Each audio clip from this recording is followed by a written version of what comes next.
नवकाल मंत्र संपूर्ण किया है, महामंत्र का संपूर्ण विश्लेषण इन शॉर्ट में कंप्लीट किया है। अब मैं आपके सामने अभी अपन लोक का हो गया कंप्लीट, उसके बाद नवकाल मंत्र का हो गया कंप्लीट।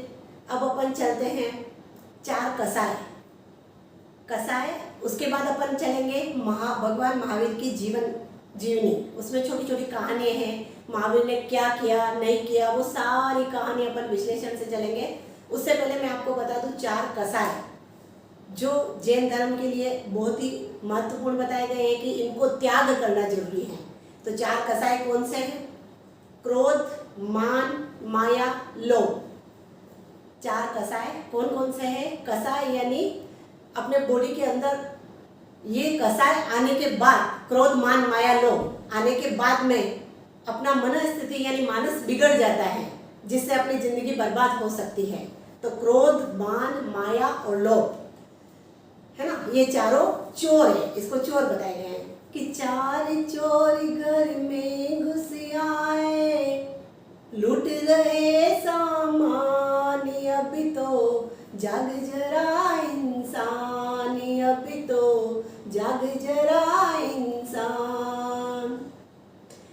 पहला चोर क्रोध जब आवे, मानव को शैतान बनावे, बुद्धि पर पर्दा पड़ जावे, निज घर में ही आग लगावे, ना समझी और नादानी में करे बहुत नुकसान, अब तो जाग जरा इंसान। ये क्रोध क्या करता है? गुस्से के वश, क्रोध के वश अपन जो भी अपने से हो जाता है वो अनर्थ ही होता है, बुरा ही होता है। और 2 पल के बाद जब गुस्सा शांत हो जाता है तब एहसास होता है कि मैंने क्या कर दिया। इसलिए क्रोध को वश में करना, क्रोध को कंट्रोल में रखना चाहिए। जैसे पानी में खींची हुई लकीर तो 1 सेकंड के बाद में नॉर्मल हो जाएगी, लेकिन पत्थर पे खींची हुई लकीर कभी नहीं मिटती है। तो क्रोध का ये उदाहरण है कि आप पानी में लकीर की तरह क्रोध करें, पत्थर की लकीर की तरह क्रोध नहीं करें। यानी जब गुस्सा आता है, मानव स्वभाव है, आता है, लेकिन दूसरे ही पल आप नॉर्मल होने की कोशिश करो, है ना। मुझे भी आता है, ये नहीं कि मुझे नहीं आता है, मुझे भी आता है, लेकिन दूसरे ही पल उसको अपन कंट्रोल करने की कोशिश करें, है ना। तो गुस्से के 2 उदाहरण बताती हूँ मैं क्रोध के। जैन धर्म के अंदर आता है चंडकोशिक सर्प का उदाहरण। चंडकोशिक सर्प ने क्या किया था? अगले जन्म में चंडकोशिक सर्प एक वन माली के रूप में था। बच्चे फ्रूट तोड़ रहे थे और वन माली को गुस्सा आया, यानी चंडकोशिक का जीव, और उन्होंने गुस्से में उन बच्चों के पीछे दौड़े। उनके हाथ में कुल्हाड़ी थी, कुल्हाड़ी ऊपर गई, उन्हीं के सिर पे गिरी और उनका वहां से देहांत हो गया। वो गुस्से के अंदर ही चंडकोशिक सर्प के रूप में जन्मे। अब वो चंडकोशिक सर्प फिर जिंदगी भर गुस्सा करता रहा। उस जंगल में कोई जाता नहीं था जहाँ भगवान महावीर गए थे कि भूखा चंडकोशिक सर्प रहता है, बहुत गुस्से वाला है, उधर कोई प्रवेश नहीं करता था। तो चंडकोशिक सर्प, जब भगवान महावीर को सब लोगों ने रोका, फिर भी वो वहां गए, और जब चंडकोशिक सर्प नजर आया तो उससे गुस्से से फुटकार उठाई चंडकोशिक सर्प ने, और भगवान महावीर को देखते ही अनंत गुस्सा सामने किया, तब और एक बार डसा तो दूध की धारा निकली। तो भगवान ने बोला बुझ बुझ बुझ हिम, यानी चंडकोशिक शांत हो जाओ। उनको अवधि ज्ञान हुआ और पता चले कि मैं कहाँ से आया हूँ और मैं क्यों गुस्सा कर रहा हूँ। तो उन्होंने वहीं सर्व खाने पीने का त्याग कर दिया, यानी अनशन ले लिया और बिल में मुंह डाल करके, और जब तक जीऊंगा नहीं खाऊंगा करके त्याग ले लिया। उनके ऊपर हजारों चींटियां काटने लगी, फिर भी उन्होंने अपना अडिग रहे कि मुझे आज के बाद गुस्सा नहीं करना है। ठीक है, ये हुआ क्रोध का। अब आते हैं अपन, क्रोध का हुआ। एक और कहानी बताती हूँ क्रोध की। संत तुकाराम गन्ना लेकर आए, पत्नी को बताया कि मैं गन्ना लेके आया हूँ। एक ही गन्ना लाए थे। पत्नी ने बोला कि अपन 2 जने खाने वाले, एक गन्ने से क्या होगा। गुस्से में पत्नी ने वही गन्ना संत तुकाराम जी को दे मारा सिर पे, और उस गन्ने के 2 टुकड़े हो गए। तुकाराम जी गुस्से को कंट्रोल करके और फिर बोले वाह, तू तो कितने समझदार है। सहज ही तूने 2 टुकड़े कर दिए। एक तो खा ले, एक मैं खा लेता हूँ। यानी गुस्सा कैसे कंट्रोल कर सकते हैं। तो आपको खुद को कंट्रोल करना सीखना है, हमको खुद को कंट्रोल करना सीखना है। क्रोध है ना, तो पहला चोर कौन सा हुआ? क्रोध नहीं करना है। दूसरा चोर है मान, यानी अभिमान, जैसे रावण ने किया था। अभिमान है ना, कि मेरे जैसा कोई नहीं। लास्ट में क्या हुआ पता ही है सबको, तो अभिमान। दूसरा है बाहुबली का अभिमान, जैन धर्म के अंदर बहुत फेमस है। बाहुबली भगवान ऋषभ के बड़े पुत्र थे, है ना, पुत्र थे, और उनके 99 भाई ने पहले दीक्षा ले ली। तो बाहुबली ने क्या सोचा कि मैं अपने छोटे भाइयों को वंदन नहीं करूंगा। 98 भाई ने पहले दीक्षा ले ली, 99 है ना, 98 भाई ने युगल थे जोड़े से। तो बाहुबली ने सोचा मैं बड़ा हूं, मैं इनको प्रणाम नहीं करूंगा। उस वो 12 वर्ष तक ध्यान में खड़े रहे और उनके ऊपर बेलें उग गई, चिड़ियों ने घोंसले डाल दिए, वो नहीं हिले, कठोर तपस्या करते रहे। बट उनके मन में क्या था? थोड़ा सा मान यानी अभिमान कि अपने छोटे भाइयों को मैं वंदन नहीं करूंगा। उधर ऋषभ देव जी को पता चली तो ऋषभ देव जी ने ब्राह्मी और सुंदरी उन दोनों बहनों को भेजा। ब्राह्मी और सुंदरी ने उनको समझाया कि हे भाई, तुम कठोर तपस्या कर रहे हो, बट अभिमान के हाथी से नीचे उतरो। ये अभिमान नहीं करना है। किस चीज का? सब यही रह जाना है। रावण का भी सब यही रह गया, किसी भी चीज का अभिमान, सब यही रह जाना है।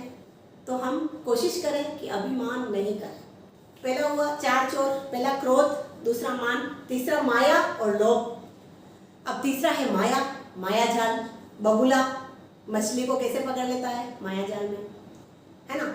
रावण माया जाल करके सीता को उठा के ले गए थे, है ना। तो ये भी उदाहरण आता है। तीसरा उदाहरण आता है मल्ली कुमारी का। जैन धर्म के अंदर 19वें तीर्थंकर मल्ली कुमारी जो स्त्री के रूप में थे, वो भी माया जाल कर करके, कैसे कि 6 साधु एक साथ थे, उसमें मल्ली कुमारी भी। वो 6 ही साधु तपस्या करते थे, मल्ली कुमारी भी करती थी, है ना। साधु काल में जब थी, मल्ली कुमारी भी वही काम करती थी और वो तपस्या करते थे। तो वो मल्ली कुमारी छल करती थी। क्या करती थी? उन साधुओं को ये बोलती थी कि चलो मैं तो आगे तपस्या नहीं कर रही हूँ, गोचरी लाके अपन कर लेते हैं। अब वो 6 साधु गोचरी लेने जाते थे अपनी अपनी, और ये नहीं जाती थी, बहाना बना देती थी कि मुझे आज खाने की। जब वो गोचरी लेके आ जाते उसके बाद ये मना कर देती थी, यानी छल करती थी तपस्या में कि मैं तपस्या में कैसे आगे निकलूं। तो मल्ली कुमारी 24 तीर्थंकर में से एक ही स्त्री है, 19वें मल्ली कुमारी माया जाल की वजह से स्त्री बने, यानी स्त्री तीर्थंकर का बंद हुआ। माया जाल करना, तीर्थंकर बंद तो पहले हो चुका था, बट स्त्री तीर्थंकर बने। तो औरत जन्म माया जाल की वजह से होता है। ये मैं फैक्ट बताती हूँ क्योंकि मैं भी हूँ। माया जाल करना, इधर उधर करना, किसी को कुछ बताना, किसी को कुछ नहीं बताना, मन में रखना और ऊपर से बताना, ये सारा माया जाल होता है। तो माया जाल की वजह से स्त्रीत्व का बंद होता है ना। तो मल्ली कुमारी ने यही छल किया तपस्या के अंदर। तो इस प्रकार माया जाल यानी ऐसा नहीं करे, जो अंदर है वही बाहर रखे। मैं कितनी बार बताती हूँ कि लाइफ को दर्पण की तरह रखे, जो अंदर है वही बाहर दिखे। उसके बाद आता है लोभ। लोभ की एक जबरदस्त कहानी मैं बताती हूँ आपको। क्रोध, मान, माया और लोभ। लोभ की एक जबरदस्त कहानी है कि एक ब्राह्मण था, वो काशी गया विद्या ग्रहण करने। जब रिटर्न आया तो उसकी पत्नी ने पूछा कि आप विद्या ग्रहण करके आ गए? हाँ। एक क्वेश्चन पूछती हूँ, पाप का बाप कौन है? पंडित सोचने लगा, उसे कुछ दिमाग में नहीं आया। उसने बोला मेरी शिक्षा तो अधूरी रह गई, मैं आज अभी से वापस जाता हूँ। वो गया, रास्ते में जा रहा था, किसी ने पूछा कि पंडित जी अभी अभी तो तुम घर गए थे, वापस कहाँ चल दिए? कि काशी जा रहा हूँ, मेरी शिक्षा अधूरी रह गई।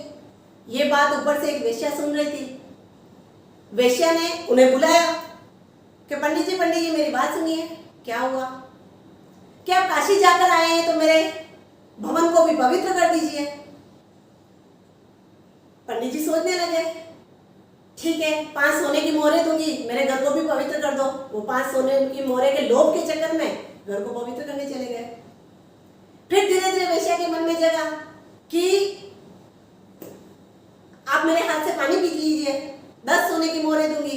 पंडित जी ने पी लिया, लोभ के बस 10 सोने की मोहरें आएगी, पानी पीने में क्या है।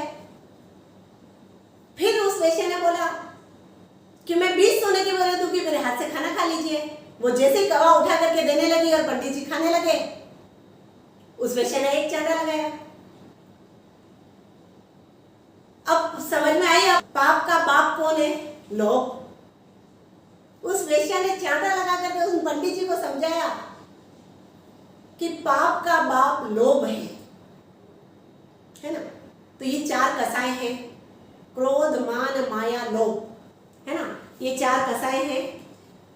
इन चारों ने जिनको लूटा, पुण्य खजाना उनका खोटा। सत्य गया और संयम छूटा, विनय विवेक से नाता टूटा। पतन हुआ है कितना तेरा, कब होगा उत्थान? अब तो जग जरा इंसान, अब तो जग जरा इंसान। तो आज मैंने आपको 4 कसाई के बारे में बताया जो अपने शरीर से जुड़े हुए हैं, जिनको 4 चोर की उपमा दी है। क्रोध, मान, माया और लोभ ये अपने जिंदगी का नाश कर देते हैं, यूँ समझ सकते हैं अपन। इसके बाद मैं आपको आज मेरा 4 कसाई का टॉपिक समाप्त हुआ। इसके बाद मैं आपको एक नया टॉपिक ज्ञान ध्यान कहानी के साथ में मैं आपको जैन धर्म को समझाऊंगी। कहानी, गीत के माध्यम से, मुक्तक के माध्यम से बहुत ही इंटरेस्टिंग बना करके कोशिश करूंगी आपको समझाने की जैन धर्म। Thank you so much.